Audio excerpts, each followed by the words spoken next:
everyone, and welcome to another episode of In the Shadows, Yet Essential. I am Dr. Kirsten Knowles, and I am super excited that you have decided to click on this link. I promise you, I don't take it lightly at all, because I know that between all of the social media and YouTube, there's so many things that you can click on. But I appreciate you taking the time to watch this episode. So today's character for or biblical figure is going to be the daughters of Zelophehad. All right. So the daughters of Zelophehad, there were five daughters. There was Mala, Noah, Hoglah, Milcah, and Tirzah. And we are introduced to them in the book of Numbers in the Old Testament in chapter 27, verses 1 through 11. So a little background on these women. They are the descendants of Joseph through his son Manasseh. And Zelophehad died without any sons. So his inheritance or birthright automatically goes to his brothers or the next male kin. All right. So land, livestock, and family authority pass through the male line to preserve tribal identity and covenant promises. So here it is, Zelophehad, five daughters, had a problem with this law that dictated that their father's birthright would go to the next male kin and did something that no woman up to this point in history had ever done before. They spoke up, not just before Eleazar, who is the priest, but the chiefs or the leaders of the tribes, and also to Moses, the one that God called to lead the people out of Egypt. So here's my first point: do it scared. I am sure that these women did not make the decision to go against their laws and customs lightly. All right. Up to this point, the laws were clear and carried out as dictated. But at some point, they built up the courage to do what they felt was right, to the point of being shunned for going against tradition. Tradition is only a tradition until it's challenged and a new tradition is made. Again, do it scared.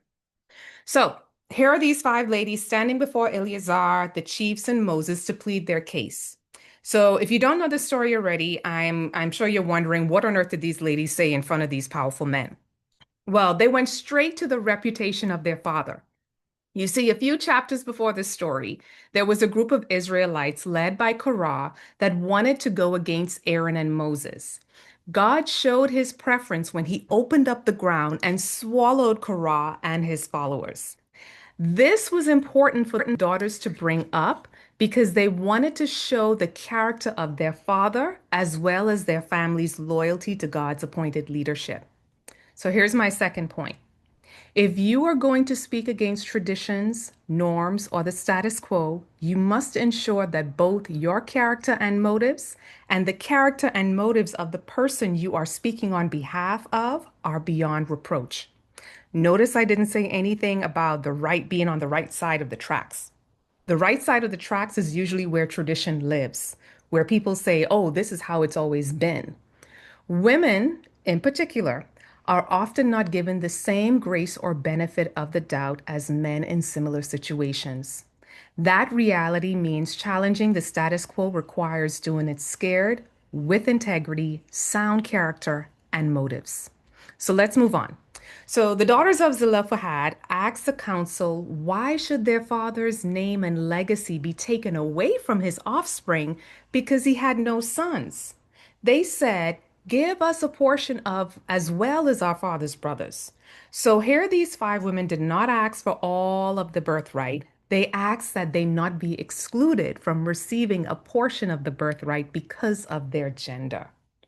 Listen, they didn't want the laws to change completely. They just wanted to be included at the table. Here's my third point. You have to know your audience and come up with the right strategy. Some of us aren't seeing the fullness of what we want out of life because we come with an all or nothing attitude and we are not prepared. We don't know how to approach authority. We don't know our historical research, and our strategies reflect our ill preparedness. These daughters were heard, so much so, Moses went before God concerning the daughters' case. And God said that the daughters were right and they should get a portion of the inheritance that belonged to their father that traditionally should have gone to their uncles or next male kin. God goes on to instruct the people that if a man dies and has no sons, that the portion of the inheritance designated for the father should transfer to the daughters. And then God said, henceforth and moving forward, this change is to be a statute and a rule. Here's my fourth point. God is waiting for an opportunity for a woman to challenge tradition so that his will would be done on the earth. I can't help but to think from the moment this law was in place, how many females lost their inheritance or birthright because they were females and did not want to challenge the system. How many women before these daughters sat back and let their father's inheritance go to their male relatives because they were too scared to speak up? This is not your season to retreat. God was waiting for a woman, or in this case, women, to move in what he already had in his mind to do. The key word is move, do something. So we so like to quote 2 Chronicles 20:15, the battle is not yours, but God's. But where we mess up is that we think we do not have to show up to the battle. God wants you to be an observer of what he's about to do in your life. Moving in faith is the first step in showing God you have faith in him to complete his good work, even if it's something that has never been done in the history of the world. What is God waiting on you to do with that will shift systems? And what are you waiting for? Okay, I really try to keep these videos to 4 points or less, but the nerd in me won't let me move on without giving you this bonus point. So consider this my Baptist closing, okay? So Mala, who's the eldest daughter, name means weakness. They were women, were automatically categorized as the weaker sex. Noah name means movement. So despite their gender and their grief of the loss of their father, they moved and showed up before the council. Hogla name means partridge. Now, here's some fun facts about the bird. This is a partridge, the bird, by the way.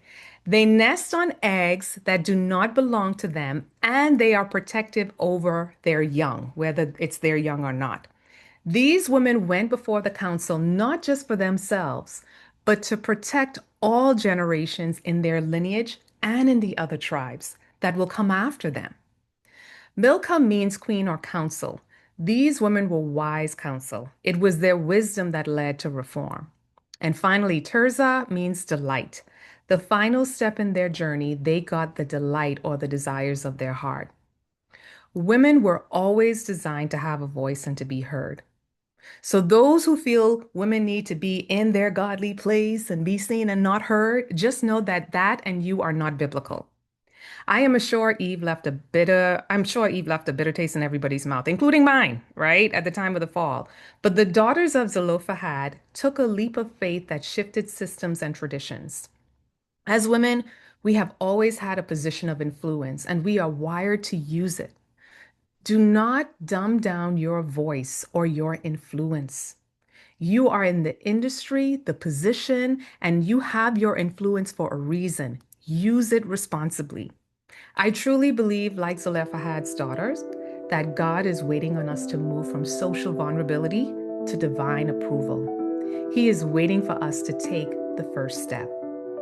God bless you.